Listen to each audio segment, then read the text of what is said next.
Phil Jones, puternic, știe să protejeze bine, însă, la 3, da? evident, mult mai atent decât șeptarul lui Bayern. Deocamdată s-a descurcat bine. Așa, nu? Hai bă, să vă meciu! 2, la 1, 2, 3 și... Un coechipier căruia să-i trimită, îl găsește pe Mandzukic. Come on! Yes! 3 la 1 pentru Barcelona în cele două finale cu Manchester United. Manchester United are Hai că s-a dus! foarte bun în ceea ce privește golurile marcate în fazele în ultima dată. Nu s-a dus. 2-0, hai. De partide de sferturi se A fost deja Bă, deși pe masă, mâncami! deplasare pe Santiago. Hai mă și spre tine, da. Foarte bună această pasă, se chide însă până la urmă United și întoarsă la centrarea destul de bună, respinge de acolo Phil Jones. S-a dus iară. Cum s-a dus? Asta e gata, s-a dus. 2-1 este, mă! Hai, mă! Hai, mă, 2-1, schimbă pe dreapta și l-am scos pe prost. Este, mă. Așa. Te-am făcut pe stâng. Hai 2-1, pe stâng. Cine s-a? Pe baza ta. Robben nu întâmpină foarte mult de opoziție Bayern până în acea 1, 2, 3 și, până în ultimii 25-30 de metri. Kagawa reușește să recâștige posesia pentru Manchester United. Kagawa cunoaște foarte bine pe Bayern și din Bundesliga a fost un jucător al Borussiei Dortmund. A marcat în minutul 3 într-o finală de cupă în 2012 câștigată de Borussia Dortmund cu 5-2 în fața lui Bayern.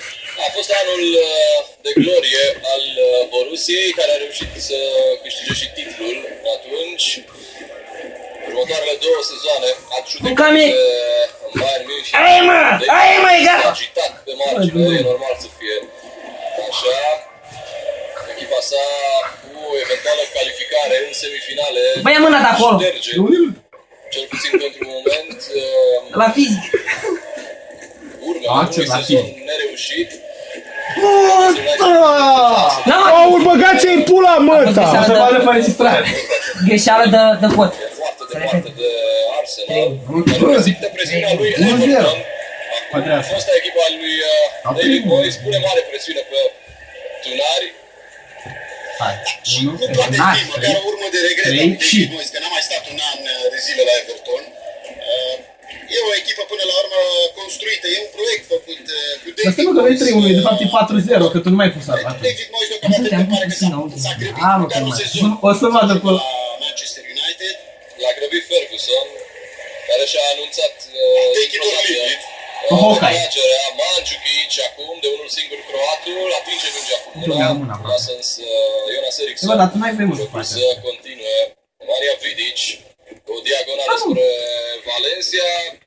E 3-1, nu? Foarte probabil acesta va fi ultimul meci al lui Nemaria Vidic concret am egalitatea mea.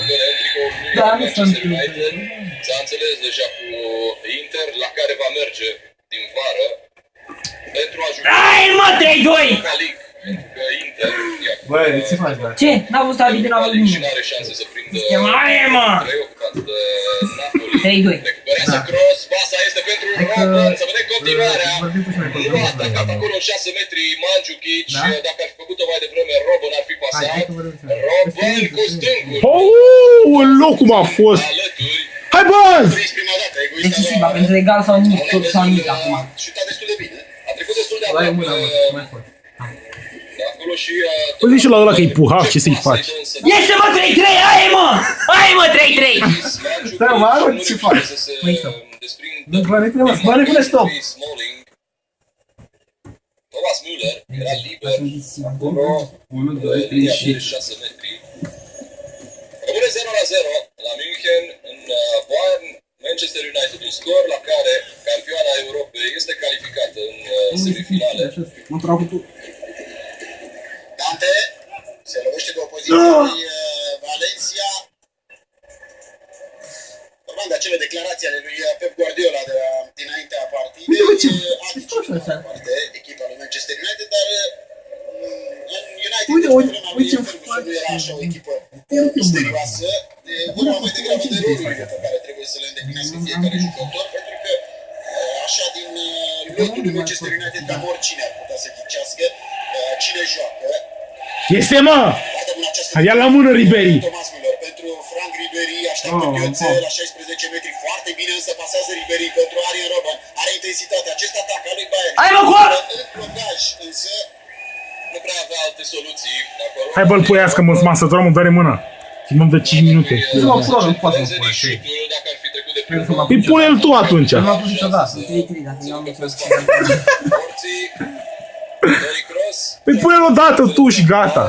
N-ai niciodată cum. sezon văzut drept jucătorul Păi tu vezi ce fac. Bă, ține și tu concret ca mine. pentru Manchester Încheietura United, Toni strânsă, Kroos, cum să ține. la mijloc. Și hai să facem așa, dacă vrei. Relația sa cu Guardiola n-a fost una dintre cele mai bune.